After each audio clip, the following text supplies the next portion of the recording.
அதுக்கப்புறம் விஜயகுமாரில் ஒரு triplet songs ஜூப்டர் பிக்சரில் எடுத்தாங்க. அந்த காலத்தில் லீலா, வசந்தகுமாரி அம்மா, ஜானகி, அங்கே இன்னொருத்தவங்க கேவி ஜானின்னு ஒருத்தவங்க தான் ஜூப்டரில் எல்லா பாட்டும் நிறைய பாடியிருக்காங்க. நிறைய அவங்க ரொம்ப ஃபேமஸாக நல்லா பாடக்கூடியவங்க. அவங்க தான் பாடியிருக்காங்க. பாடிட்டு இருக்கும்போது ஜெயராமன்னு ஒரு பாட்டு அவர் நாடகத்தில் போட்ட பாட்டு, வீசுதே இசு வசந்தம் வாழ்விலே, அதை அப்படியே படத்துக்கு போட்டார். காட்சியாவையும் கலைஞன் ஆட்சியே, கலையால் வளரும் உலகின் காட்சி. இதை மாற்றி பாடணும். குமாரி கமலா ஆடுறதுக்கு என்னுடைய வாய்ஸ் அந்த கேரக்டருக்கு.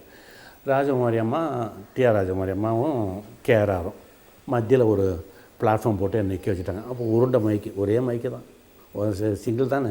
வாத்தியக்காரங்க அந்த ஃப்ளோரில் அங்கே முக்கில் உட்கார வச்சுருப்பாங்க. அது சவுண்ட் இன்ஜினியர் சாமர்த்தியத்தில் பேலன்ஸ் பண்ணி அது ஒரே சிங்கிள் ட்ராக்கில் வரும். கடைசியில் வரும்போது அது பார்த்து இது பண்ணுவாங்க.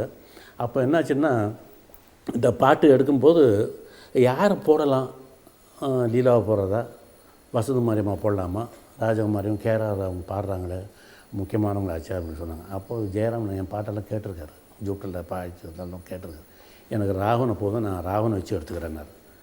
அது கடைசி வரைக்கும் அவர் உயிரோடு இருக்கிற வரைக்கும் என்கிட்ட சொல்லுவார், ராகா உன்னை யார் பின்னணி பாடகராக்குனது, நீங்கள் தானே அப்படிப்பேன். அதை கடைசி வரைக்கும் சொல்லணும். அதானே சொல்லிகிட்டு இருக்கேன். பத்திரிகையில் கூட நான் இப்போ பார்த்துருக்கலாமே, என்னை முதல் பின்னணி பாடகராக்குனவர் சிதம்பரம் ஜெயராம் தானே சொல்லியிருப்பேனே அப்படின்னு. சரி அப்படின்னு சொல்லி தான் போவார்.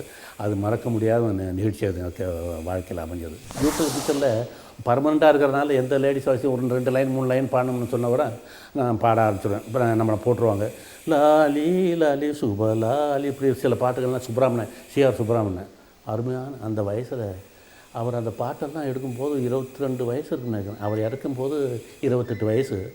அந்த சின்ன வயசில் என்ன கிளாசிக்கல், என்ன ஒரு பாட்டுகள் கொடுத்தேன்னா, என்னமோ ஒரு ஆளை கடவுள் இதுக்குன்னே போயிட்டு சீக்கிரம் வந்துடும் சொன்ன மாதிரி எனக்கு ஒரு மனசில் அப்புறமா நினச்சேன். அப்புறம் பத்திரிகையில் பார்த்து 28 வயசு, அவர் சின்ன வயசு தான். பார்த்தப்போ நல்ல ஆள் ஜோராக விவேகானந்தருடைய பர்சனாலிட்டியில் இருப்பார். ரொம்ப லட்சணமாக அந்த கிளாஸ்கோ மல் போட்டுட்டு உள்ளே இருக்கிற பனியன் தெரியும், அந்த வேஷ்டி கட்டிருக்கிற முறை, அந்த 3-5 டின்னு.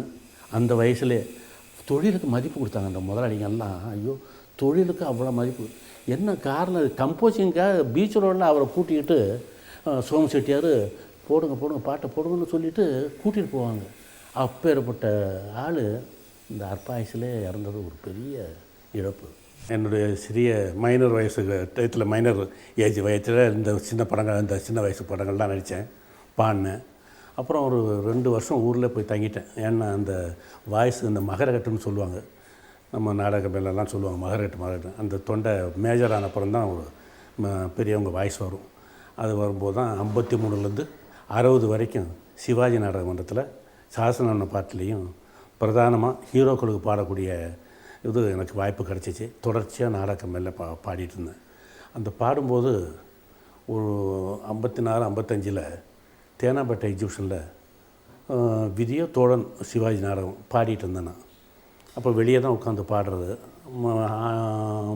ஆர்டிஸ்டெல்லாம் ஸ்டேஜ் மேலே இருப்பாங்க, பாடுறவங்க ஆர்கெஸ்ட்ராலாம் வெளியே தான் ஒரு சும்மா ஒரு இது மாதிரி தட்டு மாதிரி அடிச்சிருப்பாங்க, வெளியே உட்காந்துருப்பாங்க. ஆடியன்ஸுக்கெல்லாம் தெரியும், பாடுறதெல்லாம் தெரியும். அந்த காலத்தில் பாடிட்டு இருக்கும்போது ஜிகே வெங்கடேஷும் விஸ்வநாதன் தேனாம்பேட்டை எக்ஸிபிஷன்லாம் சுற்றிட்டு அப்படியே வந்தாங்க. யாரா வாய்ஸ் பாடுறது நல்லா இருக்குது அப்படின்னா, அப்போ நான் ரத்னமாலா இருக்குங்க, அவங்க நான் 2 பேரும் தான் பிளேபேக், அப்போ ஹீரோயினிக்கெல்லாம் பாடுறது. இப்போ பாடி இருக்கும்போது யார் அதை பாடுறதுன்னா, ஏன்டா தெரியலையாடா, நம்ம கூட அந்த ராகம் தான், என்ன நம்ம ஜூப்டரில் இருக்க கிருஷ்ணநாயக்கன் தான் ராகம். ஐயோ டச்சே விட்டு போச்சாரு, ஐயோ மறந்தே போயிட்டோமே, சரி எதான் செய்யணுமேனு சொல்லிவிட்டு ஒரு வாரம் இருக்கும். எனக்கு ஒரு கமால் பிரதர்ஸ்லேருந்து புதையல் படத்துக்காக பாட்டுன்னு அந்த வண்டி வந்துச்சு. ஏறி போனேன். அப்புறம் பார்த்தா பாபுக்கும் எனக்கும் பாட்டு. பாபு ரிஹர்சலுக்கே வரல. நான் ஒரு 2 நாள் ரிஹர்சல் போயிட்டு எல்லாம் கற்றுக்கிட்டு, பாபு வந்ததும் அதை அப்படியே பிக்கப் பண்ணிக்கிட்டு, ஹலோ மை டியர் ராமி, அது பெரிய கூத்துங்க. அது ஏன்னா ஒரே மைக்கு, 2 பேரும் நின்று அட்ஜஸ்ட் பண்ணி பாடணும். நான் சைனா பஜாரு நைனா உஷாரு மைனா குருவியே நீ யார், அஹோ ஓ த த த பாபு த த த த த த த தீரா அப்படி பாடணும். அவர் எங்கேயோ சுற்றிட்டு வந்து பாடிடுவார்.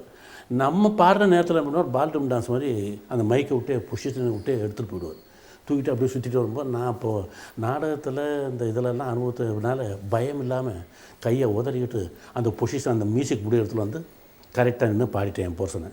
இல்லாட்டி அந்த நேரத்தில் ஒரு புது ஆளை கொண்டாந்து பாபு கூட பாட வச்சு இந்த பாட்டு எடுத்திருந்தாங்கன்னா என்னுடைய லைஃபே போயிருக்கேன். நான் ஃபங்காக இருப்பேன். ஏன்னா பாடுற நேரத்தில் கூட்டிகிட்டு போய்ட்டா எப்படிடா இவரை பிடிச்சிட்டு வர்றதுன்னு சொல்லி அந்த எண்ணங்கள்லாம் வந்துடும்.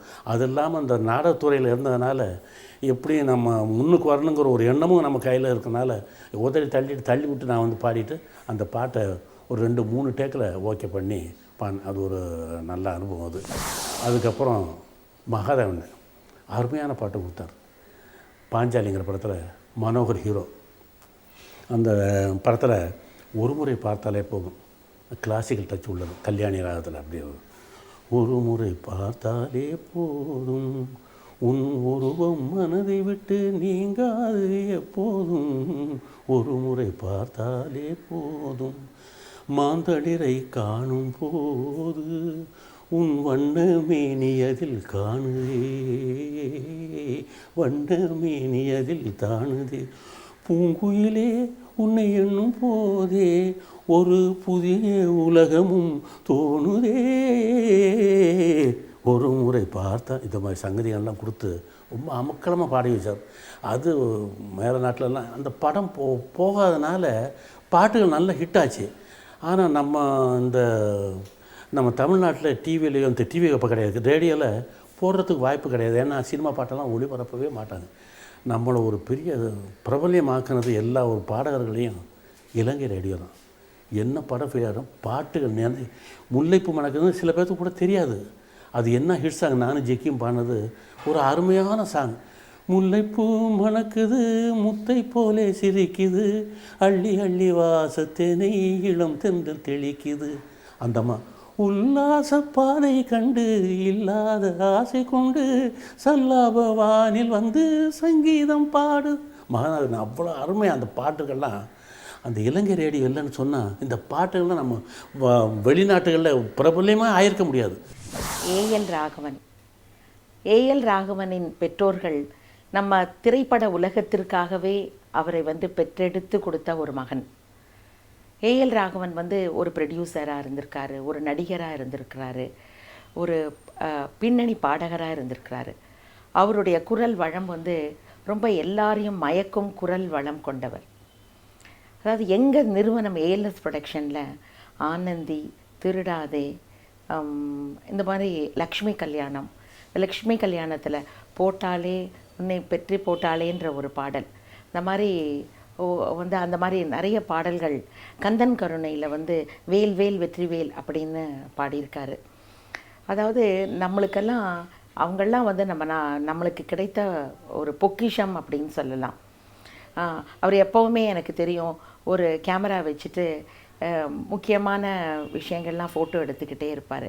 இந்த மாதிரி கலைக்காகவே தங்களை அர்ப்பணித்தவர்கள் ஏஎல் ராகவனும் ராஜம் தம்பதியரும். 63க்கு அப்புறம் எனக்கு ஒரு பெரிய திருப்பமாக நெஞ்சில் ஒரு ஆலயம் விஸ்வநாதன் அருமையான பாட்டு கொடுத்தார்.